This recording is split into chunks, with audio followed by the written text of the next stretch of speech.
Shalom, salam damai di dalam nama Tuhan Yesus Kristus.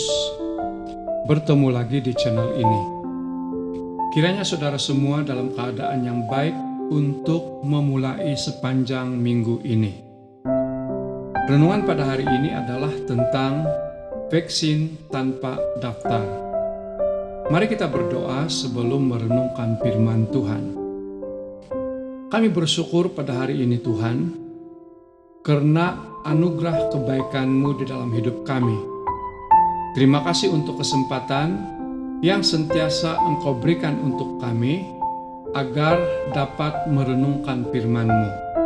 Berbicaralah, dan kiranya Roh Kudus menolong kami untuk memahami firman-Mu. Di dalam nama-Mu, kami berdoa. Amin. Kita akan bersama merenungkan firman Tuhan yang diambil di dalam kitab Filipi, bab yang kedua, dari ayat yang pertama sampai dengan ayat yang ke-11, tetapi hanya ayat 4 saja yang akan dibaca. Firman Tuhan berkata, "Dan janganlah tiap-tiap orang hanya memperhatikan kepentingannya sendiri, tetapi kepentingan orang lain juga." Demikianlah firman Tuhan. Saudaraku di dalam Tuhan, pada tahun 1916 dilaporkan bahwa seramai 27.000 orang lumpuh dan 9.000 orang meninggal dunia karena wabak polio di New York. Pada tahun 1952, Jonas Salk dan timnya telah melakukan kajian untuk mengembangkan vaksin polio. Hasilnya, pada tahun 1955, vaksin polio yang dibuatnya telah diuji dan berhasil menurunkan jumlah penderita polio sehingga 50% dalam 2 tahun berikutnya. Penemuannya telah dirayakan sebagai kemenangan bagi seluruh Amerika Serikat.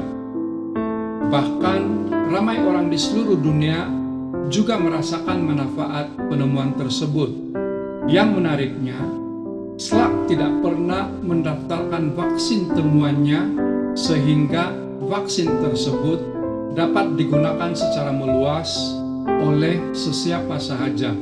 Sedangkan jika dia mendaftarkannya, tentulah tidak dapat dikira keuntungan yang dapat diperolehinya.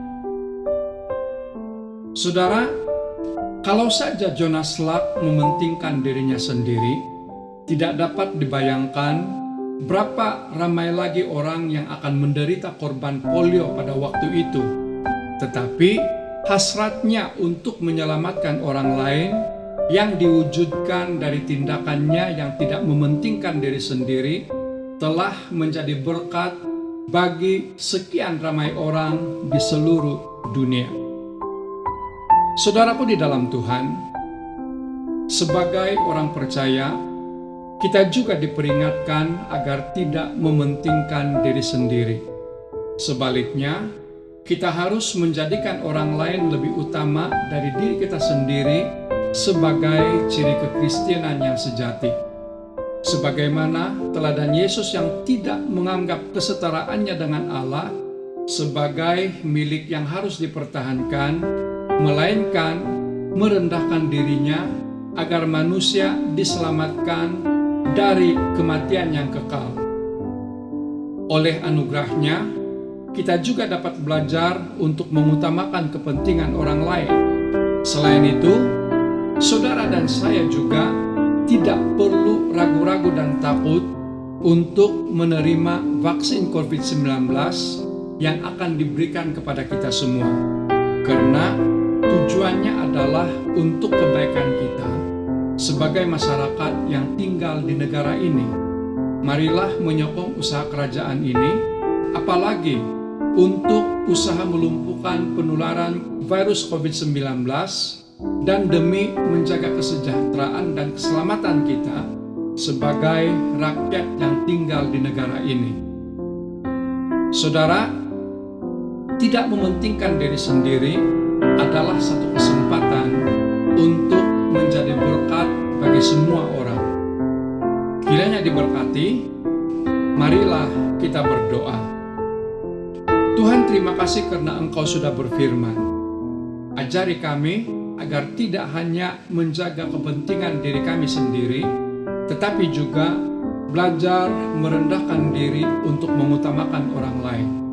Bersama keluarga, saudara dan teman-teman kami, dimanapun kami berada, kiranya hidup kami tetap menjadi berkat kepada orang lain, sebagaimana teladan yang Engkau telah tinggalkan kepada kami. Di dalam nama-Mu, kami berdoa. Amin.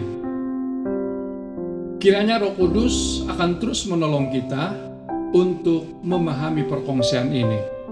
Bertemu lagi di renungan yang berikutnya. Tuhan Yesus memberkati.